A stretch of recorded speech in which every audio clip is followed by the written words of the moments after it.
because I began to hear the stories of women in the military through the women that I was painting, I realized that while I love painting, I needed a larger platform than a canvas to tell their stories. And I thought, what if there was a documentary series about these women?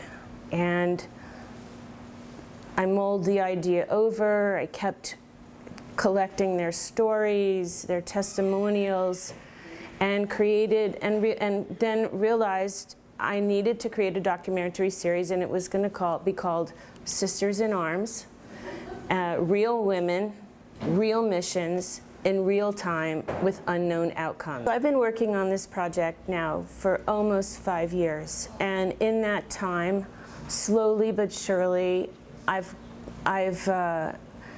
gotten the support and encouragement of the Pentagon and the public affairs offices in the various services. I live in Miami, and there's Sector Miami of the Coast Guard quite close to my home.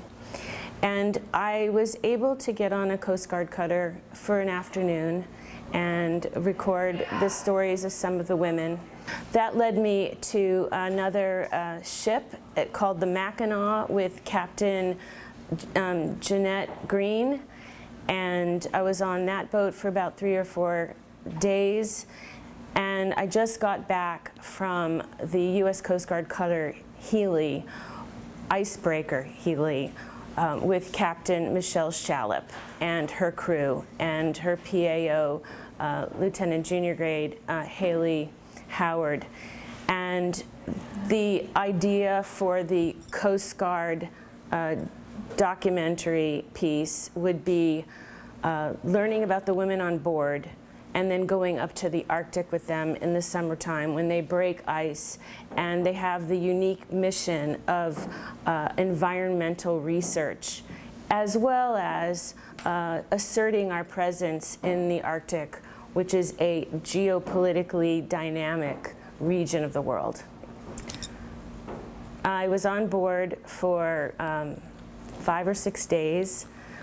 We interviewed several women and really just lived among them.